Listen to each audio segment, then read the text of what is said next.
Shalom. Tentu hari-hari ini kita sering merayakan Natal dan selalu bicara tentang kelahiran Tuhan Yesus. Kalau kita perhatikan dari namanya saja, Yesus itu artinya juru selamat. Waktu Musa tidak bisa sampai ke tanah perjanjian, maka Joshua menggantikan dia. Kata Joshua di situ adalah juru selamat. Kata yang sama dipakai untuk Yesus. Maka Yesus artinya juru selamat. Waktu dia juru selamat, dia kerjanya hanya untuk menyelamatkan. Sehingga dalam Yohanes 3:17 dikatakan, dia diutus Allah Bapa bukan menghakimi, tapi untuk menyelamatkan.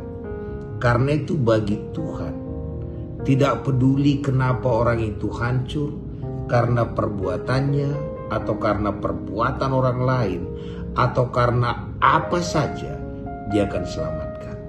Kita perhatikan perjamuan Kana. Mereka kekurangan anggur karena kesalahan mereka. Mereka salah perhitungan. Tapi Tuhan tidak salahin mereka.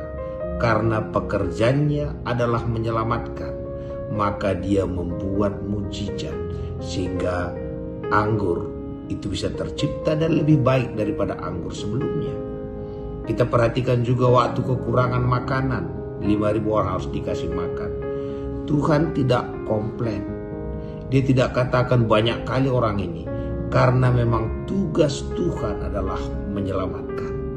Juga waktu dia ketemu sama orang berdosa, dia tidak ada hakimi.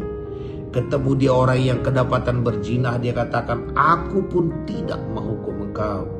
Kalau kita perhatikan, dia juga ketemu sama koruptor, dia juga datang untuk menyelamatkan. Dan Petrus bertanya, berapa kali dia harus berbuat salah Tuhan? Dan Yesus katakan, selamanya. Jadi hari ini, hari-hari kita rayakan Natal ini, ingat Yesus datang ke dunia bukan untuk menghakimi. Tidak peduli berapa kali kita jatuh, dia datang untuk menyelamatkan. Maka mungkin kita mengatakan terus, gimana kalau saya berdosa terus? Contohlah dosa itu kita buat kebanyakan makan. Kalau kita kebanyakan makan, dampaknya kita menjadi tulang tulang kita menjadi, khususnya lutut kita akan menjadi rusak. Kita akan ada kolesterol, asam urat, gula, ginjal, semua akan kena. Apakah Tuhan tetap mengasihi kita? Iya, tapi ada konsekuensinya. Konsekuensinya kita tanggung sendiri. Setiap dosa itu ada konsekuensinya. Contoh, kalau kita dosa mencuri, bisa kita dipukulin orang, dimasukkan ke penjara. Tapi apakah Tuhan mengampuni kita? Iya, Tuhan mengampuni kita. Jadi yang perlu kita lakukan adalah, Tuhan, aku tidak sanggup untuk tidak berbuat dosa, berikan aku kekuatan Tuhan. Sehingga waktu Tuhan memberikan kekuatan kepada kita, kita tidak perlu menanggung konsekuensinya.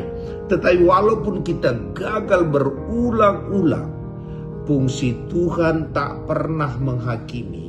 Dia datang hanya untuk menyelamatkan. Sehingga walaupun kita gagal berulang-ulang, ada konsekuensinya? Ada.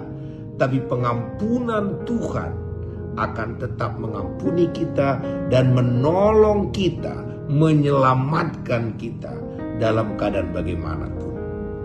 Karena itu ingatkan hari ini kita kembali, Yesus namanya saja adalah penyelamat. Sehingga waktu ada orang pun membunuh dia, dia katakan, ampuni mereka Tuhan. Mereka tidak tahu apa yang mereka perbuat. Dan Tuhan yang sama tetap berlaku sampai hari ini. Dia datang hanya dengan satu tujuan, menyelamatkan orang berdosa. Bahkan berkali-kali pun dia gagal, kasih Tuhan tak pernah gagal untuk menyelamatkannya. Terpuji nama